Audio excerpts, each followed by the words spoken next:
오늘의 설교 목적은 여러분들의 마음을 일깨우는 것입니다. 여러분 삶에서 생각 전쟁 계속 하고 계시죠? 우리의 생각이 일깨워져야 합니다. 어떻게 일깨워질까요? 조금 전에 말씀드린 대로 마음이 깨끗해져야 합니다. 마음이 깨끗해지면 하나님의 말씀이 들어가고 예수님이 들어가고 그 하나님의 말씀과 예수님이 들어가서 일상에서 그 예수님이 기억되어지고 생각나고 그 예수님의 말씀이 떠오르게 됩니다. 그러면 사단이 생각을 넣어줄 수가 없게 되겠죠.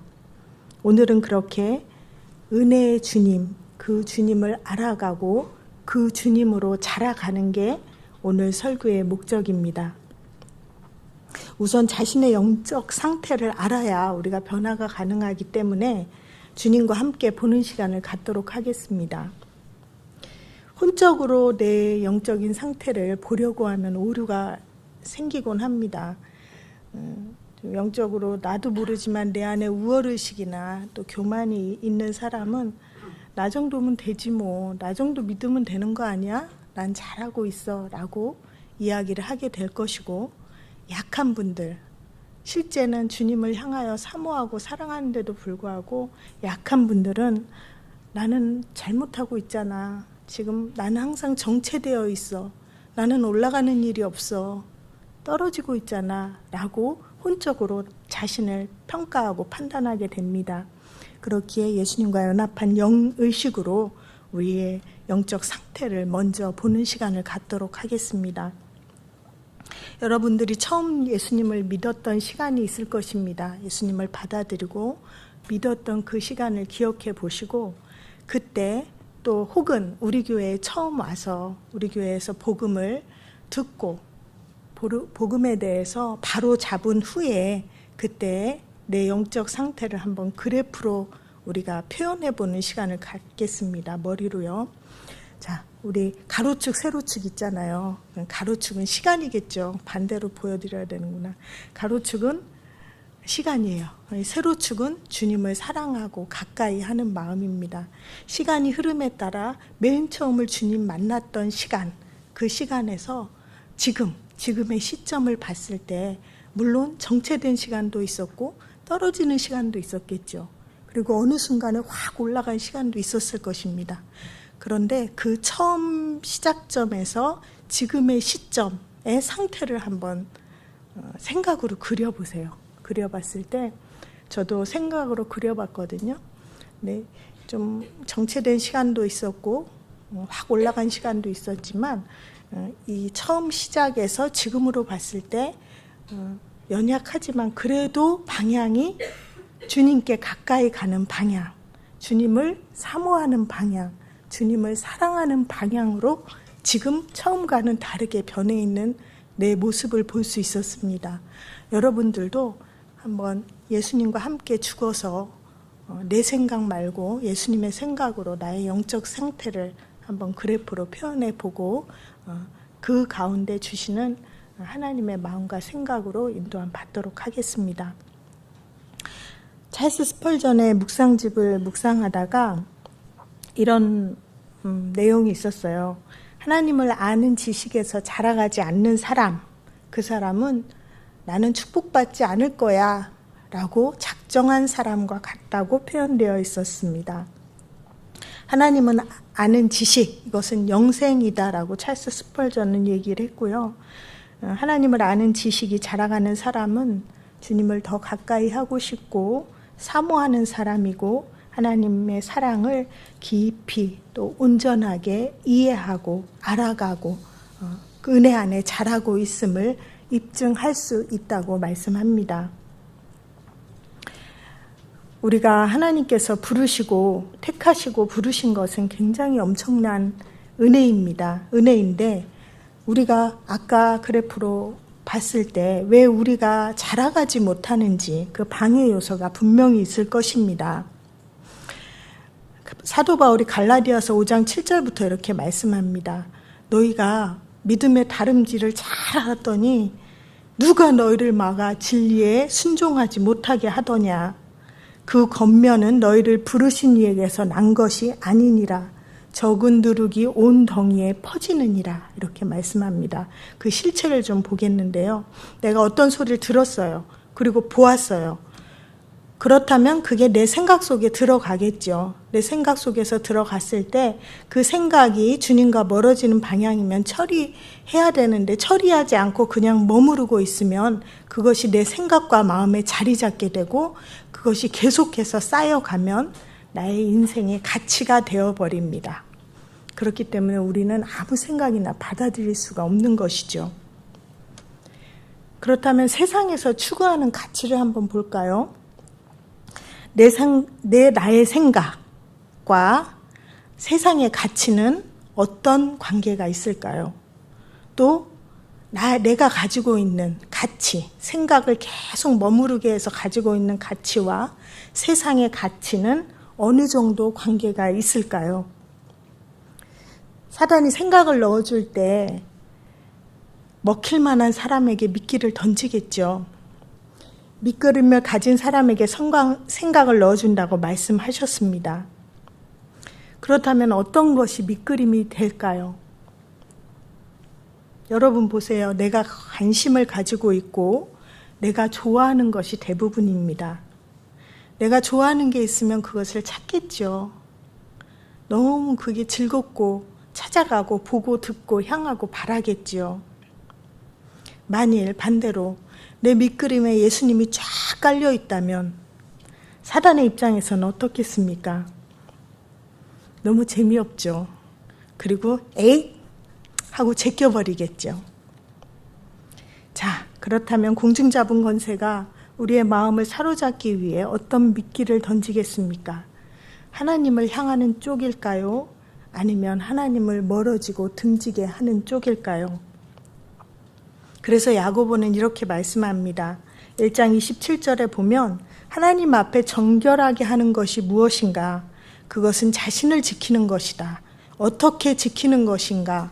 새 속에 물들지 아니하는 것이라 라고 말씀했습니다. 빌립보서 2장 15절에도 이렇게 말씀합니다. 너희가 흠없고 순전하여서 어그러지고 거스르는 세대 가운데서 말씀을 붙잡아서 그 말씀으로 이 세대 가운데 빛날 것이다 라고 말씀했습니다. 하늘의 영광, 하늘의 생명, 우리 맛봤잖아요. 경험했잖아요. 보았잖아요. 들었잖아요. 그런데 세상 가운데 하늘의 것이 빛나야지.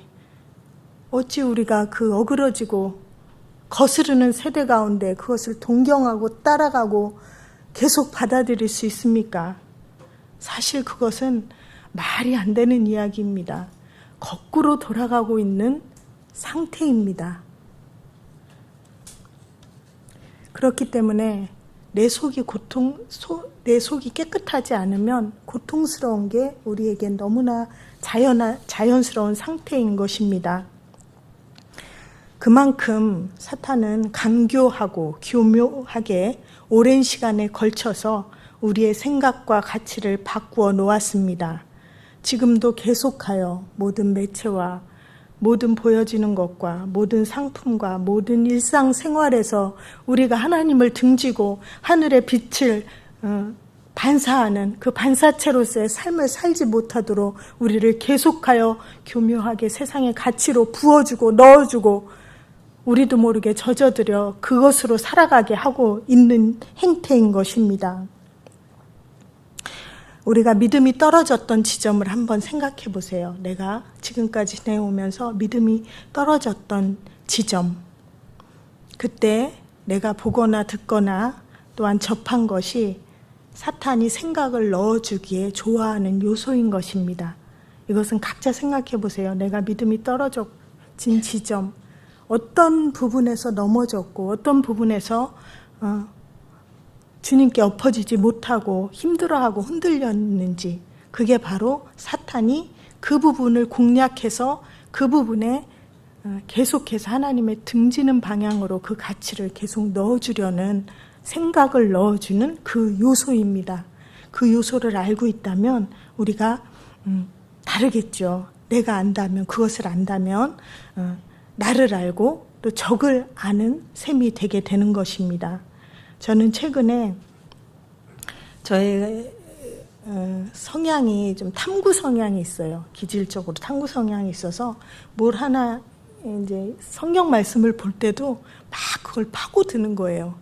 파고들고 연결하는 것은 하나님의 말씀이 능력이니까 가능한데 그 어떤 부분을 쪼개고 분석하고 파고들고 이런 성향이 있는데 하나님께서 그런 부분에 대해서 그것이 오히려 사단이 나를 공략할 수 있는 요소임을 보게 해주셨습니다. 인문학적이라는 것은 하나님의 영적인 세계와는 다른 것입니다. 철학과 여러 가지 학문들을 향하게 하는 요소이기 때문에 결국 그 방향이 하나님을 향하게 하는 게 아니라 하나님을 등지게 하는 요소이고 그 탐구로 들어가면 쪼개고 보면서 나도 모르게 이단적인 요소에 영향을 받을 수 있고 또 정말 하나님의 마음을 성령을 통하여 볼 수 없게 만든다는 것이죠. 최근에 또 제가 자녀에 대해서는 별로 이렇게 막 살이라고 많이 생각을 하지 않았거든요. 근데 이제 제 딸이 지금 좀 먼 곳으로 선교지에 가 있는데 이슬람 베이스를 깔고 있는 나라고 근데 영상통화를 한 번 하고 나면 딱 끊고 나면 두려움이 확 밀려오는 거예요. 제가 그럴 줄 저도 몰랐거든요. 그러니까 계속해서 주님 안에 내가 무엇에 넘어지는 요소인지를 주님 앞에 밝혀보면 계속해서 보여주시는 게 너무나 감사해요. 아, 내가 자녀에 대해서 두려웠구나. 정말 꿈까지 꿀 정도로 그런 내가 그래서 이 두려움의 문제를 자녀에 대한 두려움의 문제를 주님과 함께 십자가에서 깨끗이 없애는 것, 죽는 것 그것을 지금 하고 있거든요. 여러분들도 내 요소가 어떤 요소들이 사단이 나를 공략하고 생각을 넣어주는 요소인지를 꼭 잡아서 그것을 끝까지 기도의 자리에서 예수님의 이름으로 난 죽었음을 선포한다. 믿음으로 선포하고 이따 기도 시간에도 하겠지만 믿음으로 선포해서 그게 완전히 진멸되어져야 합니다. 요만큼을 남겨놓으면 그 요만큼이 반드시 역사합니다. 그것을 진멸하는 여러분들 되시기를 축복합니다. 본문을 보면요. 본문의 배경을 먼저 보겠습니다. 베드로전서 같은 경우는 극심한 박해가 있었어요. 그런 극심한 박해 가운데 예수님을 통해 위로와 힘을 주려고 했다면 베드로 후서는 예수님이 언제 오셔? 다시 오신다고 그랬는데 오시긴 언제 오셔? 하나도 안 보이잖아. 재림을 부정하는 상태 그리고 자유를 왜곡해서 오히려 육체 욕심을 따라 살아가도록 하는 그런 이단의 가르침이 있었습니다. 그 위험을 말씀하는 내용이 오늘 베드로 후서입니다. 예수님이 다시 오신다는 것을 바꾸어버리는 거짓에 대해서 하나님의 마음을 받은 예수님과 연합한 우리 베드로는 이렇게 말씀합니다. 너희들이 생각하는 시간과 하나님의 시간은 다르다. 더디 오신다고? 그래, 그것은 이 많은 사람들이 주님 앞에 회개하고 돌아오기를 바라기 위해서 오래 참으시는 하나님의 시간이다. 오히려 그 재림을 부인하는 것에 현혹되는 사람들에게 이렇게 하나님의 마음으로 선포하게 되는 것입니다. 오늘 또 1장 14절에 앞부분에 보면은 사도 베드로가 내 장막을 벗을 날이 얼마 남지 않았다고 말하고 있어요. 베드로가 주 68년경에 순교를 했으니까 몇 년 전인 거죠. 그러니까 베드로가 죽기 얼마 전인 거예요. 그러니까 유언이라고 봐도 됩니다. 유언이라고 볼 정도로.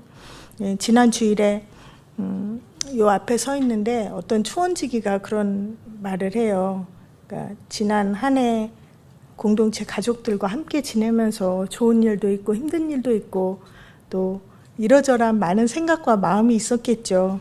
근데 전도사님, 제가요 문득 이런 생각이 들었어요. 이제 새로운 공동체 편성을 받게 되는데 오늘이 내 생애의 마지막 날이라고 한다면 지금 내가 함께 1년 동안 했던 그 공동체 식구들이 너무나 사랑스러워 보이는 거예요. 문득 그런 생각이 들더라고요. 이렇게 얘기를 하더라고요. 여러 가지 어려움들이 있었지만 우리가 오늘이 마지막 날이라고 생각한다면 여러분들의 눈은 지금도 빛나지만 아주 더 빛날 것입니다. 정말 말똥말똥하게, 그래, 내가 내일 주님을 만나러 가는구나. 그래, 내가 오늘 어떻게 주님을 사랑하고 사모할까? 이런 마음이 가득하겠죠. 우리 여러분들 훈련할 때 혹시 유언장 써보신 분들 계세요?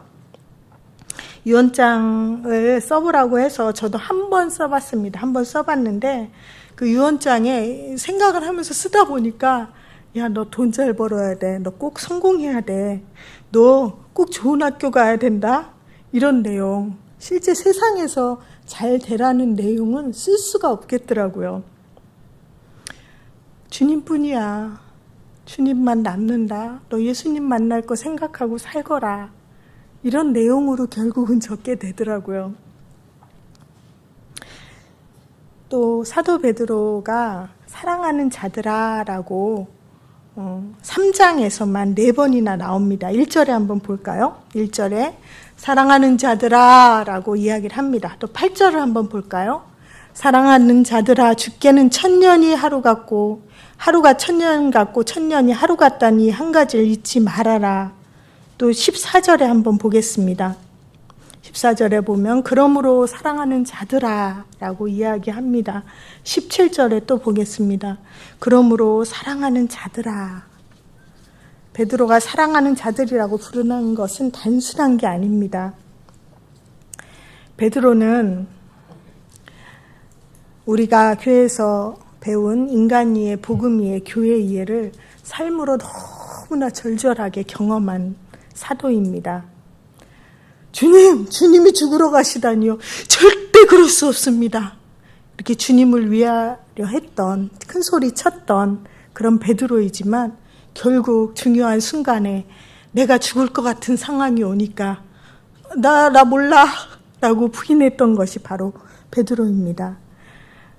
주님을 등졌던 그 마음들, 결국은 나중에 주님께서 네가 나를 사랑하느냐라고 물어보시죠. 그리고 3번에 물어보신 후에 그저 우리가 알고 있는 사랑이 아니라 전부를 주신 그 사랑, 아가페의 사랑을 우리 사도 베드로는 너무나 절절하게 경험하고 알고 있습니다. 그런데 이제 죽음을 앞두고 있어요. 그리고 곧 죽는데 이 땅에 계속 있을 사람들에게 말하고 싶은 마음이 얼마나 절절했겠습니까? 그러니까 사랑하는 자들아, 사랑하는 자들아, 이거 꼭 명심해야 돼. 사랑하는 자들아, 사랑하는 자들아, 이렇게 간곡하게 하나님의 마음을 전하고 있는 것입니다. 우리 1절을 같이 한번 읽어볼 텐데요. 3장 1절. 1절을 같이 한번 읽어보겠습니다. 시작. 사랑하는 자들아, 내가 이제 이 둘째 편지를 너희에게 쓰노니 이 두 편지로 너희의 진실한 마음을 일깨워 생각나게 하여. 여러분들 일깨워야 합니다. 여러분 가정에 있으면 어떤 날은 굉장히 분위기가 안 좋은 날이 있잖아요. 분위기가 안 좋은데 분위기만 안 좋은 게 아니라 영적인 분위기가 안 좋을 때가 있어요. 그럴 때 내가 일깨워야 합니다. 아, 지금 영적 분위기가 이렇구나. 내가 거기에 감정에 같이 따라가거나 그것에 대해서 같이 그 분위기에 같이 내가 받아들이고 향해 가는 것이 아니라 하나님의 사람들은 일깨울 수가 있는 것입니다. 아, 지금 대적하고 있구나. 아, 지금 여기에 어떤 영적인 것들이 흐르고 있고 머물고 있구나. 이걸 알아차려서 실제 그 영적 분위기를 바꿀 수 있는 분들이 바로 여기 계신 분들입니다. 저는 대부분의 여기 계신 분들이라고 믿고 싶어요. 그래서 어딜 가든 무엇을 하든 어느 곳에 있든 가정에 있든 그 영적 분위기를 알아차려서 일깨워서 그 영적 분위기를 바꾸는 것. 그것은 찬양을 틀어놓을 수도 있고 실제 이따가 적용 부분에서 말씀을 드리겠지만 여러 가지 요소들로 계속해서 영적 분위기를 바꿔갈 수 있습니다. 먼저 일깨우고 주변 사람들을 일깨우면 하나님의 사람은 하나님의 사람이 아닐지라도 내가 생각해서 지지 않으면 그곳의 영적 분위기는 바뀝니다. 여러분 꼭 경험해 보세요. 여기 1절에 보면 진실한이라는 용어가 있는데 이 진실한의 원어는 진실하다는 것보다는 순수하다라는 의미에 가깝습니다. 두 개의 합성어가 해서 만든 단어인데요. 순수하다라는 것, 깨끗하다라는 것, 혼합되어 있지 않다라는 것, 섞여 있지 않다라는 것, 더럽지 않다라는 것, 깨끗한 마음을 이야기합니다. 그래서 사랑하는 자들아, 내가 이제 이 둘째 편지를 너희에게 쓰노니 이 두 편지로 너희의 깨끗한 마음, 혼합되지 않은 마음을 일깨워 생각나게 하여 하면서 2절에 어떤 것이 기억하고 생각나는지를 한번 같이 읽어보겠습니다. 2절 같이 읽겠습니다. 시작. 주 대신 구주께서 너희의 사도들로 말미암아 명하신 것을 기억하게 하려 하노라. 그 거룩한 선지자들이 예언한 말씀, 이건 구약의 말씀이죠. 그리고 당시에는 신약 전서가 없었기 때문에 주 대신 구주께서 너희의 사도들로 말미암아 명하신 것, 이것은 바로 지금의 신약의 말씀, 서신 이런 것들을 이야기합니다. 구약과 신약의 말씀, 즉 말씀이 기억나게 하려 한다는 것입니다. 우리의 마음 가운데 계속해서 깨끗한 마음으로 일깨워져서 주님을 채우고 예수님을 채우고 말씀을 채우면 사단이 생각을 넣어줄 수가 없는 것이 우리의 기억 속에는 주님의 말씀이 떠오르고 주님이 생각나기 때문입니다. 우리가 기도할 의미 하시잖아요. 우리가 공동체에서 기도할 의미를 하는데 저도 며칠 전에 기도할 의미를 하는데 기도할 의미를 하면 내가 영적으로 많이 섞여 있을 때 생각이 복잡하고 어려울 때 굉장히 기도할 의미 하기 어려우시죠. 네, 그게 생각과 마음이 섞여 있기 때문이고 또 어떤 날은 좀 수월하게 되는 날이 있잖아요. 그리고 어떤 날은 좀 어렵게 했는데 확 다 날아가는 날도 있잖아요. 메모해 놓은 게 꼭 그런 날 한 번씩 주시더라고요. 그 일부러 주시는 거니까 너무 화내거나 당황하지 말고 주님께서 내 마음을 일깨워서 깨끗하게 다시 말씀을 새기고 기억나게 하는구나 이렇게 생각하시면 돼요. 실제 그렇더라고요. 저도 그렇고 저희 남편도 하다가 홀라당 날아가는 일이 있더라고요. 근데 내가 마음이 깨끗하고 주님으로 단정하고 고요할 때는 기도할 의미를 할 때도 달라요. 그것을 기도 알림의 시간을 통해서 우리가 또 은혜를 받는 시간을 갖고 있는데요. 18절 오늘 1절, 2절 읽었고 또 18절 맨 끝부분인데요. 우리 18절을 한번 보겠습니다. 18절 함께 읽을게요. 시작.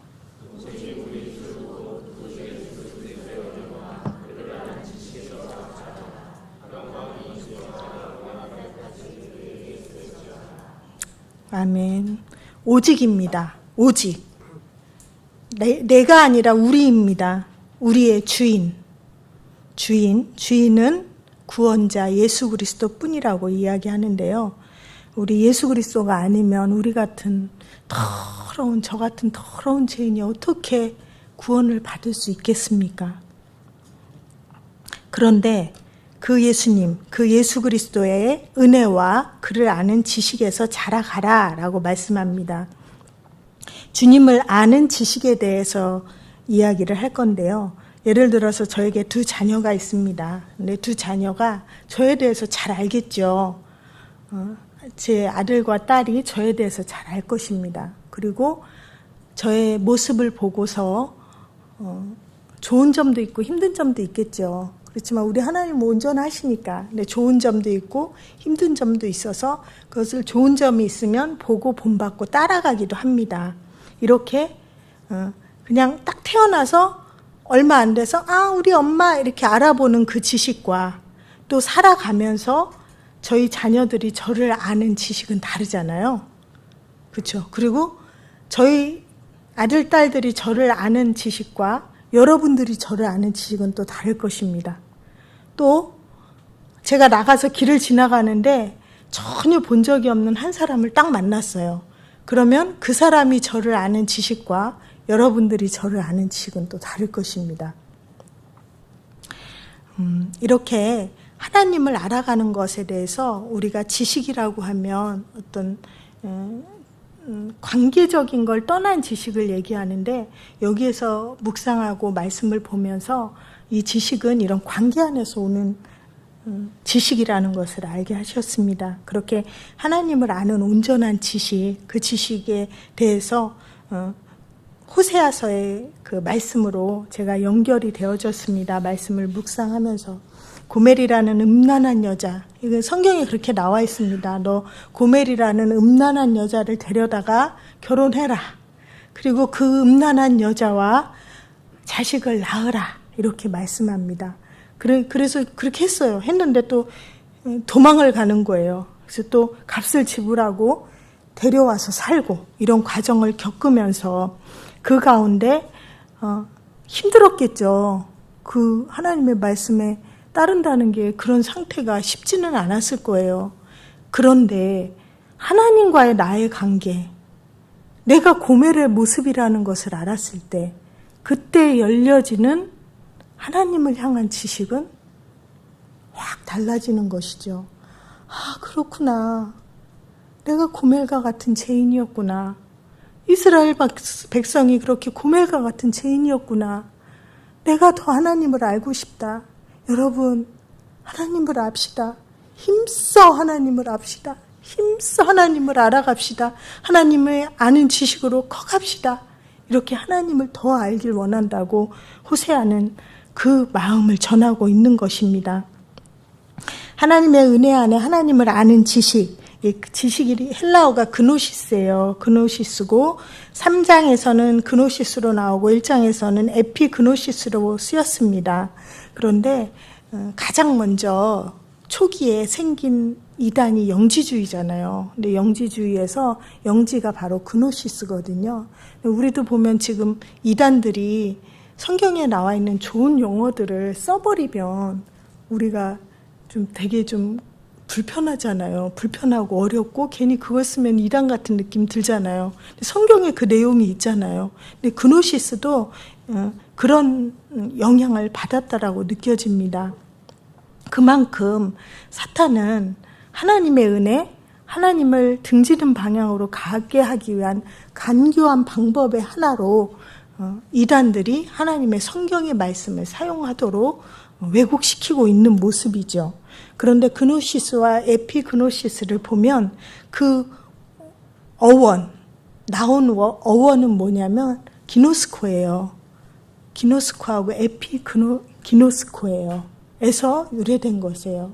그러니까 제가 말한 것처럼 자식과의 관계, 부부와의 관계, 하나님과의 관계를 계속해서 알아가면 하나님의 정말 은혜를 더 경험하고 그 은혜가 얼마나 큰 것이고 내가 주님 없이는 살 수 없고 내가 주님을 더 사랑한다라는 마음이 일깨워지고 일어나고 더 사모할 수밖에 없는 게 바로 그노시스고 에피그노시스인 것입니다. 주님과의 관계 안에서요. 또 자라간다라는 말씀이 있는데요. 그리스도의 은혜와 그를 아는 지식에서 자라가라. 자라간다라는 것은 성경에서 이 용어를 주로 식물이 자라가는 것으로 사용을 해요. 그런데 그 용어 자체는 그냥 성장하는 것만이 아니라 커지는 것, 증가되는 것, 흥왕하는 것, 주님으로 더욱 깊어지는 것입니다. 그러니까 우리가 자라간다라고 하면 이렇게 막 키만 큰다라는 그런 의미도 있지만 내 내면에 예수님으로 채워지고 예수님으로 가득하고 깊은 속에 예수님으로 아주 밑에서부터 차곡차곡 아주 차오른 그 예수님으로 채워진 그 영적 묵직함, 그 여러분들 경험해 보시길 축복합니다. 그렇게 자라가는 것입니다. 자, 베드로후서 1장 2절부터 4절까지 보면 이런 말씀이 나와요. 지금 우리가 예수님을 알아가는 것에 대해서 얘기했는데 예수님을 알아가면 어떤 일이 벌어지냐면 은혜와 예수님, 하나님과 우리 주 예수님을 알므로 은혜와 평강이 더욱 많아진다고 합니다. 주님을 알아가면 알아갈수록 우리 안에 하나님의 은혜와 평강이 많아진다라는 말씀이 베드로 후서 1장 2절부터 4절까지 있고요. 또 주님의 신기한 능력, 하나님의 능력, 복음으로 인한 능력으로 생명과 경건에 속한 모든 것을 주셨다. 근데 그것이 바로 우리 예수님을 알므로부터 말미암은 것이다. 이렇게 말씀하는 것입니다. 우리에게 보배롭고 큰 약속 주셨는데 이 약속 썩어질 세상의 정욕으로 쓰는 것이 아니라 그것을 피하여 하나님의 신성한 성품에 참여하는 자가 되게 하려 함이라 라고 베드로후서 1장에서 이야기하고 있습니다. 그러니까 주님으로 자라간다는 건 은혜와 평강이 많아지고 또 하나님의 신기한 능력, 생명과 경건에 속하고 그럼으로써 결국 자라가는 것은 무엇이냐면 하나님의 신성한 성품에 우리가 참여할 수 있다라는 것입니다. 우리가 어떻게 하나님의 신성한 성품에 참여를 합니까? 말도 안 되는 얘기가 이루어진 것이 바로 예수님의 십자가에서 자라가는 상태인 것이죠. 여러분 주님 알기 원하십니까? 주님과 깊어지기 원하십니까? 그렇다면 여러분이 아는 예수님 어디 계십니까? 예수님이 그렇게 피상적입니까? 우리 피상적이잖아요. 그것은 진정으로 예수님 아는 것 아닙니다. 예수님 진정으로 알기는 원하시죠? 원하시죠? 일깨워져야 합니다. 갈라디아서 5장의 말씀이 연결되었는데요. 내가 너희들에게 자유를 주었어. 그런데 너희 종의 멍에를 메고 있구나 라고 말씀합니다. 너희 자유 줬는데 종의 멍에로 그 무게를 느끼고 있다고 말씀해요. 종이 되는 것은 순종의 문제입니다. 또 사랑의 문제입니다. 진실로 진실로 이르노니 죄를 범하는 자마다 죄의 종이라고 예수님이 말씀하셨습니다. 종이 되면 순종하게 되고 사랑하는 것에 내가 종이 되는 것입니다. 그러면 어떻게 해야 할까요? 어떻게 해야 우리가 이 종으로부터 해방될까요? 갈라디아서 5장이 계속해서 이렇게 말씀합니다. 너희는 성령을 따라 행하라. 그리하면 육체의 욕심을 이루지 아니하리라. 여러분 성령과 함께 생활을 하시고 계시는지요? 우리 안에 육체의 소욕이 있고 성령이 계속해서 대적한다고 말씀합니다. 육체의 소욕은 성령을 거스르고 성령은 육체를 거스르며 서로 대적한다고 말씀합니다. 여러분이 예수님의 은혜와 그 주님을 아는 지식으로 자라가려면 결정해야 합니다. 내가 육체의 소욕을 따를 것인지 아니면 성령을 따라 행할 것인지 정해야 합니다. 성령을 따라 행하시겠습니까? 성령을 따라 행하시겠습니까? 진짜요? 성령으로 인도함 받으시겠습니까? 그리스도 예수의 사람들은 육체와 함께 그 정욕과 탐심을 십자가에 못 박았느니라. 여러분 십자가에 못 박아야만 성령으로 인도함 받고 성령을 따라갈 수 있습니다. 우리가 자라가기 위해서는 반드시 두 개가 싸울 때 십자가에서 진멸을 하고 주님으로 성령으로 인도함 받아야 한다는 것입니다. 자, 정리해 드릴게요. 지금 제가 말씀을 읽지 않고 이야기하면서 하니까 정리해 보면 예수님의 은혜 안에서 주님을 아는 지식으로 우리가 자라가야 되잖아요. 깊어져야 되잖아요. 그러려면 세상에 썩어질 것을 피해서 하나님의 신성한 성품에 참여해야 합니다. 또 성령을 대적하는 육체의 욕심, 이기심 같은 것을 진멸해서 깨끗한 마음으로 성령을 따라야 합니다. 한 가지 더 덧붙여서 말씀드리면 영적 전쟁에서 우리가 적군과 아군을 잘 알아야 합니다. 생각을 넣어주는 사단이 적군이잖아요. 근데 우리는 그 사람을 적군으로 아는 경우가 많아요.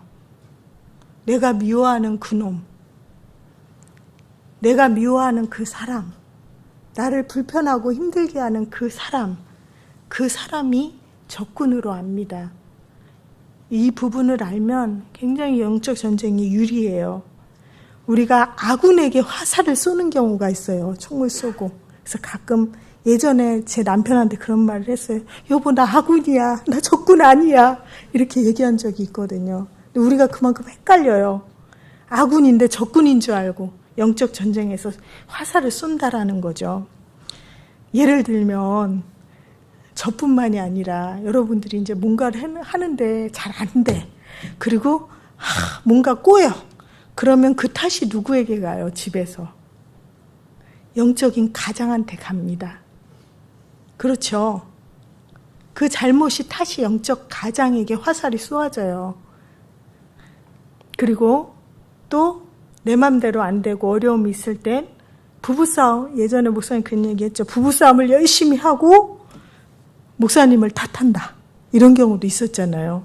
그게 바로 아군과 적군을 우리가 헷갈리는 그런 모습이거든요.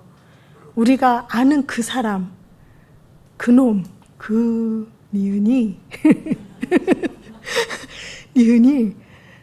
적군이 아니라는 거예요. 하나님 안에 한 아군이에요. 아군에게 총 쏘고 화살 쏘고 그러시면 안 돼요. 아셨죠? 그 배후에 역사하는 사단이라는 걸 알아야 돼요. 그러면 굉장히 또 달라집니다. 자, 우리가 지금까지의 말씀을 통해서 우리는 회개하고 십자가를 통해서 살 수밖에 없습니다. 우리가 하나님의 신성한 성품에 참여하는 자리, 성령을 따르는 자리, 그 자리는 오직 십자가를 통해서입니다. 마음이 혼합되지 않고 맑고 깨끗한 마음, 그 마음이 일깨워져서 그 가운데 우리에게 심겨진 그 말씀, 예수님, 그 예수님이 생각나고 기억나서 자라가야 하는 것입니다. 그럴 때 계속해서 우리는 성장하고 자라가고, 이제 제가 앞으로 만나서 한번 물어볼게요. 이 그래프 어떻게 그렸냐고 되게 궁금하네요, 여러분들. 제가 딱 보기에도 대부분 다 성장하신 것 같아요. 네, 그렇습니다. 자, 우리가 적용할 수 있는, 하나님의 말씀 적용할 수 있는 거 말씀드릴게요. 우리 교회에 밥상을 차려놓았습니다. 예수님이 우리의 적군 앞에서 밥상을 차려놓듯이 차려놓은 밥상이 있습니다. 그런데 맛있게 차려놓은 밥상인데도 몰라서 못 드시는 경우가 있어요. 그래서 제가 안내를 해드릴게요. 안내를 해드릴 테니까 잘 적용하세요. 내가 주님을 향해서 깨끗해지고 깊어지려면 각 개인에게 유익한 것은 말씀에 댓글 다는 거예요. 저는 초반부터 지금까지 계속하고 있거든요. 근데 그때 말씀을 새기면서 그냥 말씀을 듣는 것과 그것을 내 안에 새겨서 심어서 그게 다시 생각으로 해서 언어로 표현되어지는 것, 말로 표현되든 글로 표현되든 하는 것들이 굉장히 말씀이 내 안에 깊이 스며들고 소화될 수 있는 아주 좋은 방법이에요. 그래서 댓글을 다는 것이 기도하는 것이고 댓글을 다는 것이 하나님을 찬양하는 거예요. 그래서 꼭 말씀에 대해서 댓글 다시는 분도 있고 못 다시는 분도 있는데 그냥 혼적으로 생각하면 굉장히 이거 귀찮고 게으른 일이지만 영적으로 생각하면 굉장한 것입니다. 하나님을 기도하고 찬양하는 방법이고 길이에요. 마음을 써서, 대각 말고 마음을 써서 꼭 하시고, 또 하나는 가족에서 나누고 있는 말씀 나눔입니다. 말씀 나눔을 통해서 또 우리가 서로 이야기를 말씀으로 주고받기 때문에 실제 자라갈 수 있는 굉장히 좋은 방법이에요. 아주 맛있게 차려놓은 밥상에 입만 반 다시고 안 드시지 마시고 꼭 드셔야 돼요. 이제 초원지기들이 일주일에 한 사람씩 만남을 갖는 시간을 갖지요. 우리 초원지기들 중에 로드십 중에 먼저 하나님의 은혜를 경험했으면 나만 이렇게 맛있게 먹고 다 끝내지 말고 입 딱 씻지 말고요. 그것을 꼭 사람들에게 흘려보내야 해요. 우리가 여럿이 모여서 모임을 하면 그 여럿이 모이는 자리에서 나누는 것들이 있지만 1대1로 찾아서 만날 때 아니면 초원지기 2명이나 3명이 또 한 사람을 만날 때 나누면 또 달라요. 제가 신방을 해보면 각자의 삶에서 말씀은 들었는데 그 말씀으로 내가 실제 삶에서 무엇과 어떻게 연관해서 무엇이 죽고 어떤 요소가 죽어서 어떻게 인도함을 받아야 되는지를 잘 연결하지 못하는 경우가 의외로 많아요. 그 역할을 우리 초원지기들이 또 먼저 그 은혜를 받은 사람들이 꼭 흘려보내야 해요. 그래서 이야기를 해주면 아 그렇군요. 그 말씀이 바로 이렇게 내 삶에는 이런 것과 연관되는 것이군요. 라고 말씀하시는 경우가 있거든요. 많아요. 생각보다. 계속해서 댓글, 말씀 나눔, 또 개인적으로 찾아가서 계속 시도하고 격려하고 또 실제 십자가에 무엇이 죽어야 되고 사랑으로 막 판단으로 하지 마시고 사랑으로 이렇게 잘 전해주시면 실제 그 사람들에게는 자라갈 수 있는 하나의 무기를 받게 되는 것이죠. 저희 가족 말씀 나눔을 계속해서 하고 있어요. 근데 가끔가다 못할 때 있는데 그러면 다시 또 이제 그 다음 주에 시도를 하죠. 그러면서 이제 저희 부부가 말씀 나눔을 하면서 경험을 하는 것인데 이제 저희 재정을 다루는 것도 저희 남편과 저는 달라요. 그러니까 제가 예화를 쓰면 그걸로 막 판단해서 막 상상해서 막 가서 물어보고 막 꼬치꼬치 캐묻고 막 이러지 마세요. 다 저한테 들어와요, 나중에. 네. 어쨌든 저희 남편하고 저하고 지금 약간 각색을 해서 할게요. 약간 그 재정을 관리하는 방법이 달라요. 저는 재정이 있으면 필요한 거는 써야지. 이런 방향이고 저희 남편은 아껴서 모아두어야지. 이런 방향이에요. 그럼 우리가 말씀 나눔을 하지 않은 상태로 계속 그 재정 관리를 하게 된다면 싸움이 일어나겠죠. 여러분 많이 싸워보셨죠? 나만 싸웠네. 저만 싸웠어요?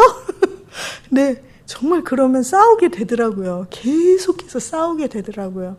근데 말씀 나눔을 통해서 잘하지 못하게 하는 요소를 보는 거예요. 저 같은 경우는 내가 재정을 잘 관리를 하지 못하는 부분이 있겠구나. 왜냐하면 전체 규모를 생각하고 그 규모 안에서 어떻게 써야 되는데 그러지 못하는 걸 수 있겠구나. 이거를 말씀 나눔을 통해서 저를 비춰보는 거예요. 비춰보고 혹은 내가 낭비와 사치의 마음이 있지는 않나? 여러분들 안 믿으시겠지만 그 비싼 걸 산다고 낭비와 사치가 아니라 그 마음의 근원을 보는 거거든요. 사치가 있지 않나. 이런 나의 그 잘하지 못하게 하는 요소를 보는 거예요. 저희 남편은 그것을 경험하고 있는지 모르겠지만 저희 남편 같은 경우는 이제 그런 요소를 볼 수 있겠죠. 내가 미래에 대해서 두려움을 갖고 있나? 그렇기 때문에 내가 지금 쓰지 못하고 쌓아두고 있는 건 아닐까? 이런 부분에 대해서 미래에 대한 두려움 혹은 낭비, 사치, 재정을 관리하지 못하는 것 이런 것들을 말씀 나눔을 통해서 계속 주님께 가까이 가지 못하고 잘하게 하지 못하는 세부적인 요소를 하나님께서 말씀해 주시고 바꾸어 가세요. 하나님의 사람은 복음으로 반드시 변화되어져요. 변화되지 않으면 나이가 들수록 고집스러워지더라고요. 저도 그래서 고집스러워지지 않도록 날마다 십자가로 열심히 달려가고 있는데 그건 어쩔 수가 없는 것 같아요. 근데 날마다 주님 안에서 새로워지면 또 주님 안에 보들보들한 마음으로 죽는 날까지 살 수 있을 거라고 믿어요. 네, 그렇습니다. 그래서 우리가 성장하지 못하게 하는 요소들을 여러분들이 각자 주님 안에 펼쳐 보이고 말씀으로 비춰보아서 이따 기도할 때 믿음으로 선포를 하는 거예요. 믿음으로 선포를 해서 그 요소가 나가고 그것으로 인한 사단의 생각이 흘러들어오지 않도록 하겠습니다. 그리고 또 하나, 우리가 생각에 있는 것은 말로 나오게 돼 있어요. 근데 저도 생각이 이렇게 말로 잘 제어가 안 돼서 굉장히 어려움을 겪고 있는 사람 중에 하나인데, 이 말로 나오는 것은 굉장히 또 우리가 보통 말하는 게, 생각이 죄인인데 뭐 좋은 말이 나오겠어요? 나쁜 말이 툭툭 나오지. 그러다 보면 누룩이 퍼지듯 서로 갈라치게 하는 말, 또 사단의 강교함으로 우리가 이용될 수가 있기 때문에 우리가 서로 아껴주고 사랑해주는 말, 그리고 하나 되는 방향의 말, 이것을 해야겠다. 심지어 내가 생각을 하고 있을지라도 그 십자가에 우린 계속 갖고 가고 있잖아요. 그러니까 그 언어가 나올 때 입을 확 틀어막고 주님 십자가로 달려갑니다 하시면 되겠습니다. 자, 그러한 주님과 함께 사랑 안에 정노릇하는 우리 모두 되시길, 그래서 믿음으로 함께 자라가는 우리 모두 되시기를 예수님의 이름으로 축복합니다. 지금 하나님께서 여러분들에게 나에게 가까이 할 수 없는 그 요소가 있단다, 각각 개인에게 말씀해 주시는 분들이 계세요. 그거 꼭 진멸하셔야 돼요. 이 시간 기도를 통해서 주님, 내가 좋아하고 사랑하고 향했던 이 요소 십자가에 못 박습니다. 나 믿음으로 내가 또 돌아서서 내일 그것을 사랑해서 나도 모르게 달려갈지도 모르겠지만 애통한 마음으로 나 믿음으로 나를 바꾸실 주님을 신뢰하고 향하고 바라봅니다라고 우리를 하나님 앞에서 잘하지 못하게 하는 그 요소가 진별되고 뽑혀나갈 때까지 우리 중심으로 오늘도 내일도 계속해서 중심으로 기도하는 시간 갖고요. 또 하나는 세상의 가치에 대해서 우리가 너무나 수용하고 따라갔던 것 회개하셔야 돼요. 우리가 하늘의 빛이잖아요. 하늘의 빛을 우리에게 반사해 준 그 하늘 영광을 우리가 너무 우습게 생각하잖아요. 말도 안 되는 일이죠. 그렇죠? 그러니까 회개하고 돌이켜서 주님 세상 가치 받아들이고 그것에 현혹되어지고 따랐던 것, 그 마음 회개합니다 라고 주님 앞에 중심으로 회개하는 시간 갖겠습니다. 하나님 감사합니다. 우리의 더럽고 혼합된 마음을 아시고 일깨워 주시는 하나님께 감사드립니다. 주님이 거하셔야 할 마음에 욕구가 있고 두려움이 있고 이기심이 있고 미움이 있고 성공이 있고 자식을 향한 마음이 들어있어서 참 죄송합니다. 주님, 세상 가치를 받아들이고 그것을 너무나 좋아하며 따랐던 우리의 마음을, 우매함을 주님 용서하여 주옵소서. 우리 같은 죄인에게 하나님의 신성한 성품을 참여하게 하시다니요, 하늘의 영광을 맛보게 하시다니요. 하나님, 죄에 대하여 죽습니다. 생각과 마음을 정갈하고 맑게 주님으로 깊어지는 은혜 더욱 사모하오니 하나님을 아는 은혜와 지식으로 더욱 기름 부어 주옵소서. 성령의 마음을 따르겠습니다. 십자가에서 부으시는 마음으로 말씀이 생각나고 기억나고 날마다 예수님으로 자라가는 은혜 더하여 주옵소서. 하나님, 오늘이 마지막 날임을 아는 마음으로 주님 다시 오실 날을 기다리는 한 날 한 날 되어질 수 있도록, 그러한 삶 되어질 수 있도록 날마다 아름다우신 예수님을 마음에 가득히 담는 그 소원이, 은혜가 우리 가운데 있을 수 있도록 오른손의 권능으로 함께하여 주옵소서. 교회와 목사님을 보혈로 덮어 보호합니다. 목사님의 집회 일정과 말씀을 받는 이들을 축복하오니 복음으로 새롭게 하여 주옵소서. 목사님의 영혼 육에 소생되는 주님의 기쁨과 새 힘으로 강건케 인도하시도록 주님의 기쁨, 새 힘 부어 주옵소서. 감사드리며 예수님 이름 받들어 기도합니다. 아멘.